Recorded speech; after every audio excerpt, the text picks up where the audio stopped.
Anda harus dengarkan juga psikologi politiknya dong. Yang seperti ini perlu disampaikan kepada masyarakat. Oh iya, tetapi coba lihat, hai masyarakat ya, apakah ketika Nasdem menyampaikan pada tanggal 20 Maret itu sesuatu yang proper atau tidak? Apakah itu tidak melemahkan perjuangan? Padahal pada waktu itu kita sedang berjuang. Masih ada Mahkamah Konstitusi. Karena ada ruang-ruang yang akan hilang. Saudara-saudara sekalian, kelihatan betul bagaimana pragmatisme partai politiknya. Sangat pragmatis partai politik. Tidak menghargai masyarakat yang mendukung, tidak menghargai relawan yang mendukung, tidak menghargai lawyer yang mendukung, tidak menghargai perjuangan daripada itu. Cukup. Karni, saya mau tambahkan lagi. Saya tambahkan. Biar dia jawab dulu. Ya. Jadi begini, berdebat nggak apa-apa. Jadi beliau dengan pernyataannya is okay. Tapi saya hanya ingin menyatakan satu fakta ya, bahwa pada malam itu berkumpul para relawan di Diponegoro 10 menantikan pengumuman. Begitu kemudian kalah, tentu sebagai manusia biasa kan pada down. Di tengah down itu makin down lagi. Ketika partai koalisi buru-buru menyatakan mengucapkan selamat pada kawan lama. Ya kan? Jadi gini, nah, jangan dulu mengatakan itu ucapan selamat kepada kawan lama. Begini, Pak, bahwa saya tidak membantah Anda loh. Saya tidak membantah. Tapi saya perlu klarifikasi tapi karena Anda saya ngomong bahwa duluan. itu Saya tidak membantah Anda. Saya tidak membantah Anda. Oke, saya ubah. Mengucapkan selamat. Oke? Gini, kenapa saya katakan kawan lama? Surya Paloh sendiri kan mengatakan, wah kawan kita jadi presiden. Benar nggak? Pada saat kapan? Pada saat dikunjungi di Nasdem. Iya kan? Masya Allah. Ucapan selamat itu saya ingat betul bahwa kami ucapkan selamat kepada KPU. Kepada paslon. Dan kepada tunggu dulu, biar kelar ini. Kepada pemenang versi penghitungan KPU. Jelas loh, ada versi. Ya oke, gini. Pak, jadi, Bung Refli. Kita udah terima itu, tetapi gini. Anda harus dengarkan juga psikologi politiknya dong. Yang seperti ini perlu disampaikan kepada masyarakat. Oh iya, tetapi coba lihat, hai masyarakat ya, apakah ketika Nasdem menyampaikan pada tanggal 20 Maret itu sesuatu yang proper atau tidak? Apakah itu tidak melemahkan perjuangan? Padahal pada waktu itu kita sedang berjuang. Masih ada Mahkamah Konstitusi. Karena ada ruang-ruang yang akan hilang. Saudara-saudara sekalian, kelihatan betul bagaimana pragmatisme partai politiknya. Sangat pragmatis partai politik. Tidak menghargai masyarakat yang mendukung, tidak menghargai relawan yang mendukung, tidak menghargai lawyer yang mendukung, tidak menghargai perjuangan daripada itu. Cukup. Kita tahu itu. Hal yang buruk sekali. Dan hari-hari terakhir ini Anda bisa lihat siapa yang pragmatis atau tidak. Cukup. Jangan. Siapa yang pragmatis atau tidak. Siapa yang pragmatis adalah yang ingin memanfaatkan pertengkaran antar masyarakat. Yang pragmatis adalah yang itu ingin dia. memanfaatkan Cukup. siapa yang Sudah. Kita kan paham itu. Itu yang pragmatis. Tar. Nah, terakhir. Enggak. Ini cuma memanfaatkan situasi saja. Saya tidak ngomong itu lagi, saya ngomong yang lain. Ya silakan ngomong yang lain. Saya ngomong yang lain, silakan itu. Saya tutup kalau Enggak, 4 kalimat saja. Gini, ada satu hal yang penting, Bang Karni. Kenapa kemudian pragmatisme politik itu membahayakan? Hari ini ada agenda untuk mengubah Undang-Undang Kementerian Negara dari 34 menteri ke 41 menteri. Yusril sebagai ahli hukum tata negara mengatakan, gampang Pak, nanti waktu dilantik keluarkan perpu. Nah itulah yang namanya koalisi gemoy. Yang kemudian akhirnya cuma bagi-bagi jabatan. Terima kasih. Wassalamualaikum warahmatullahi wabarakatuh. Cukup. Bang Karni, Cukup. Satu kalimat saja. Ya. Jadi proses kepemiluan kita sebenarnya sudah banyak mempertanyakan, bahkan dunia internasional. Jadi kalau dikatakan tadi KPU baik, saya kira fakta menunjukkan mereka telah melanggar etika. Baru di Mahkamah Konstitusi melanggar etika. Tunggu, jangan dulu saya jawab. Selesai saya ngomong, jangan biasakan memotong. Saya bukan perwakilan KPU. Tunggu, karena abang katakan tadi, kita ucapkan selamat, kan begitu. Mereka sudah bekerja dengan baik. Selamat Tunggu dulu. atas hasil kerjanya, gitu Tunggu loh. dulu, biar selesai saya ngomong. Jangan tunjuk KPU, jangan nunjuknya ke saya bukan KPU. Karena saudara yang mengatakan, saya ulang dulu. Saudara menunjuk saya KPU, jangan dong, saya bukan KPU. Karena saudara mengatakan KPU sudah bekerja dengan baik. Itu yang disampaikan pada saat itu. Ya, oleh karena saya itu, bukan KPU. Artinya bahwa bagaimana kita mempercaya KPU di tengah pelanggaran etika 3 kali. Ya, subjektivitas Anda sampaikan saja kepada jadi KPU dan kepada saya. Karena Anda yang mengatakan tadi mengangkat itu, oleh karena itulah proses kepemiluan kita memang bermasalah. Begitu ya, itu pasti. Tak terbantahkan oleh siapa, begitu. Karena di Mahkamah Konstitusi dan di KPU terjadi pelanggaran etika. Etika itu sesuatu hal yang sangat penting daripada undang-undang. Sudahlah. Artinya mari kita perbaiki ke depan. Jangan justifikasi. Ambil langkah hukum terhadap itu. Itu namanya berpikir. Jangan bicarakan di sini. Itu namanya berpikir kacamata kuda. Satu lagi saya mau katakan, satu lagi. Bahwa satu, kalau ini satu dikatakan lagi. meninggalkan Pak. Kalau para partai politik yang mengusung perubahan pindah menjadi koalisi Prabowo, mereka meninggalkan rakyatnya yang telah memilih mereka. Ya, halo teman-teman, selamat datang lagi di channel ini. Salam inspirasi, salam NKRI, harga mati. Ya, baru saja teman-teman kita mendengarkan penyampaian debat panas antara Bung Refli Harun dan juru bicara Prabowo Gibran. Tentunya kalau kita melihat dari penyampaian Refli Harun, ya, tim ses Amin ya, Anies Gus Muhaimin ya, kalau nggak salah. Jadi sempat panas sekali debatnya, teman-teman mungkin sudah menyaksikan pada cuplikan video yang saya tampilkan. Ya, bisa kita bilang ini viral sekali di TikTok, teman-teman. Nah, kemudian karena hal inilah kita penting untuk mengulas kembali bagaimana kejadian-kejadian semacam ini tidak terulang ke depannya, teman-teman. Nah, apakah teman-teman sepakat tentang apa yang telah disampaikan Refli Harun? Teman-teman nanti boleh menyampaikan pendapat teman-teman pada komentar di video ini. Ya, sedikit sebagai penambah kepada kita bersama, tentu kalau kita melihat memang pencalonan Gibran penuh problem dan kontroversi, ya, bagaimana kita melihat putusan MK, putusan 90 tahun 2023 yang meloloskan, mengubah ambang batas minimal usia pencalonan untuk mengikuti kontestasi Pilpres 2024 dengan adanya Anwar Usman, ya, hampir saja saya bilang paman gitu ya, padahal bukan paman saya. Itu paman Gibran ya, Anwar Usman, dan terbukti dicopot dari jabatannya. Pasti ada pelanggaran etik berat yang dilakukan di sana. Ada keputusan yang dibuat yang sangat fatal sehingga dicopot dari jabatannya. Jadi kita janganlah sampai kita mengatakan tidak ada pelanggaran, lihat dari hukumnya dan lain-lain. Kita sudah jelas-jelas tahu bahwa bukti dari pelanggaran itu ketika ketua MK-nya dicopot dari jabatannya. Nah, apa saja pelanggaran-pelanggaran etiknya? Coba kita lihat ya. Langgar 5 prinsip kode etik. Anwar Usman dicopot dari jabatannya sebagai ketua MK, teman-teman. Majelis Kehormatan Mahkamah Konstitusi (MKMK) akhirnya memutuskan 21 laporan dugaan pelanggaran etik dan perilaku hakim konstitusi yang dilaporkan masyarakat. Dari 4 putusan yang dibacakan, salah satunya putusan nomor 2 garing MKMK garing L garing 11 garing 2023 dengan terlapor Ketua MK Anwar Usman. Anggota Majelis Kehormatan MK Wahidudin Adams mengatakan, dalam pertimbangan Majelis Kehormatan MK menilai sekalipun kewenangan MKMK mencakup semua upaya dalam menjaga keluhuran dan martabat MK, tapi tidak berwenang untuk menilai hukum apalagi keabsahan putusan dari Mahkamah Konstitusi.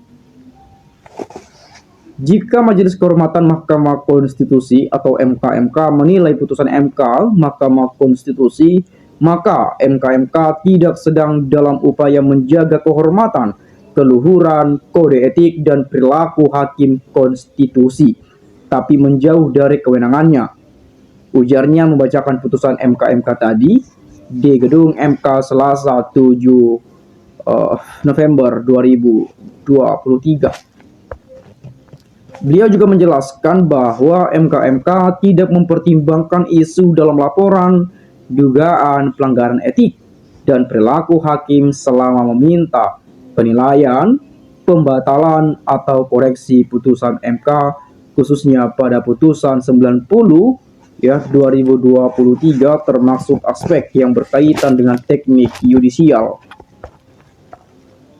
Prof. Jimli Asidik disalami usai pembacaan putusan Majelis Kehormatan MK di gedung MK. Ya, itu ada fotonya disalami ya.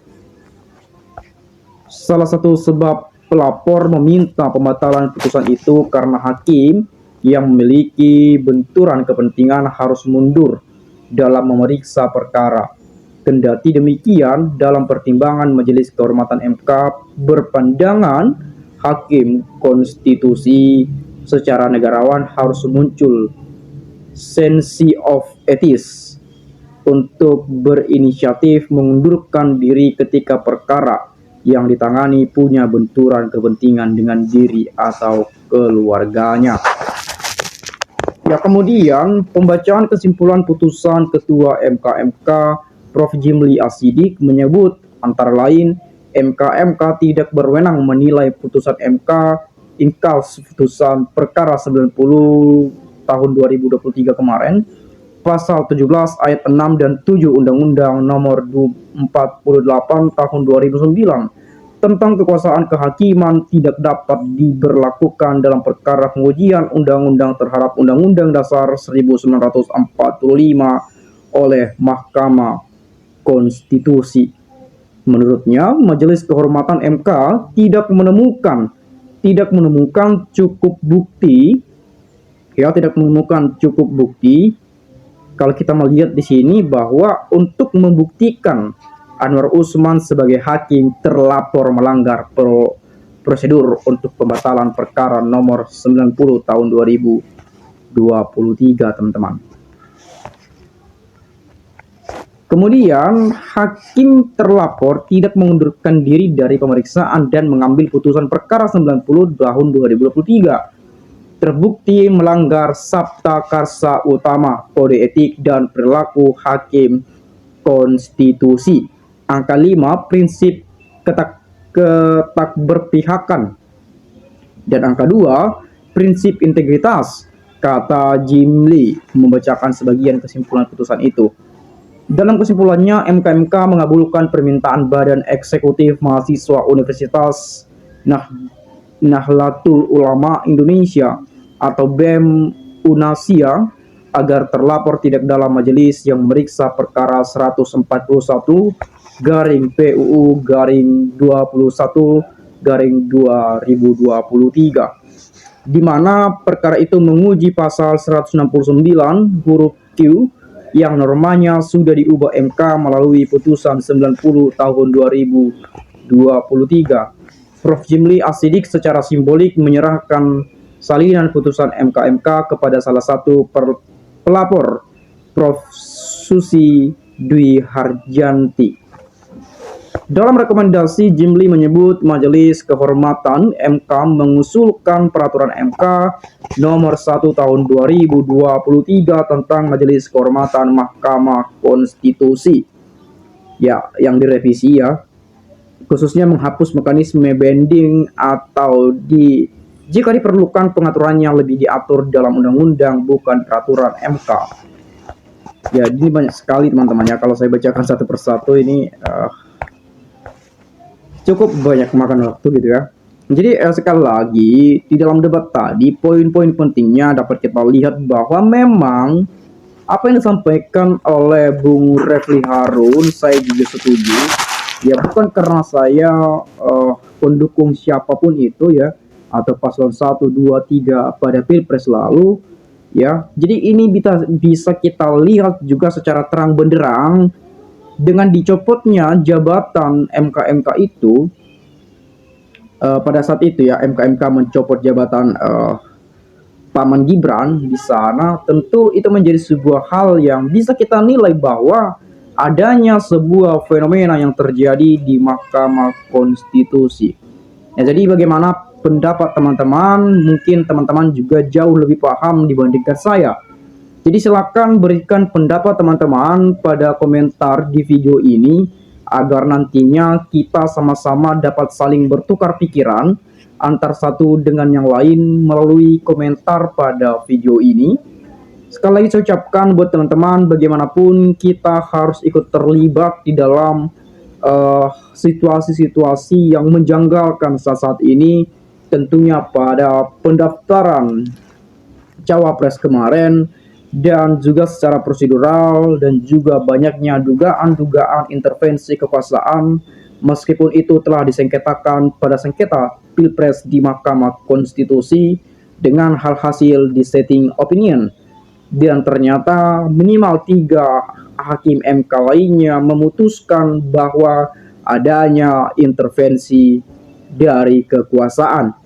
Tetapi karena minoritas, jadi gugatan dari kubu 1 dan 03 itu tidak dapat diterima dan sudah diketuk palu, dan penetapan Prabowo Gibran telah ditetapkan oleh KPU sebagai presiden terpilih dan wakil presiden terpilih untuk 5 tahun ke depan, periode 2024 sampai 2029 mendatang. Ya, tentu bagaimanapun kita bisa melihat keadaan-keadaan itu di mana turunnya sivitas akademika, tokoh-tokoh, figur-figur, politisi, aktivis, dan mahasiswa untuk menyerahkan turut keprihatinan atas perilaku tindakan yang dilakukan oleh kekuasaan saat-saat ini. Tentu kita juga harus bisa berpikir bahwa jangan sampai kita kehilangan hati nurani karena hanya kita mendukung seseorang. Jadi hati nurani kita juga harus dipakai juga, teman-teman ya. Nah, jadi saya di sini tidak bermaksud untuk mengungkit masa lalu, apalagi memprovokasi, apalagi sampai dituduh sebagai buzzer-buzzer politik. Itu sama sekali nggak ada, teman-teman. Kita rakyat biasa, rakyat kecil ya. Ya bisa kita bilang kita hanya bisa berkoar-koar, hanya bisa menyampaikan aspirasi-aspirasi masyarakat. Kita hanya bisa menyampaikan apa yang terjadi saat ini, agar bagaimanapun kita dapat mengetahui seputar perpolitikan yang terjadi di tanah air tercinta ini. Jadi biarlah Pilpres kemarin banyak sekali memang dugaan-dugaan kecurangan-kecurangan, keterlibatan kekuasaan, cawe-cawe dan sebagainya. Itu menjadi sebuah pelajaran penting guna untuk memperbaiki ke depannya. Apalagi kita menyongsong pilkada bulan 11 ya, di bulan November mendatang di penghujung tahun, tepatnya pada tanggal 27 November 2024 ini. Saya nggak tahu nanti dimundurkan lagi apa dimajukan lagi, saya nggak tahu, tetapi itu yang saya dengar-dengar ya. Jadi kita akan bisa melihat nanti calon-calon kandidat-kandidat yang dicalonkan oleh berbagai partai politik, baik itu partai yang mengusung kadernya sendiri ataupun baik yang berkoalisi. Jadi kita dapat melihat calon-calon pemimpin ke depan, terutama di berbagai daerah kita masing-masing, baik itu calon bupati, calon wali kota, calon gubernur. Kita melihat semuanya rekam jejaknya seperti apa, rekam digitalnya seperti apa, mereka sudah pernah bekerja sebagai apa, eksekutif, legislatif, atau apapun itu. Bagaimana mereka ketika diberikan sebuah kepercayaan oleh rakyat, dapatkah mereka bekerja, dapatkah mereka adil, dapatkah mereka mensejahterakan rakyat, transparan dalam sesuatu hal yang memang seharusnya sudah diketahui oleh masyarakatnya. Itu yang penting kita lihat dan kita pilih, agar nantinya kita tidak salah pilih.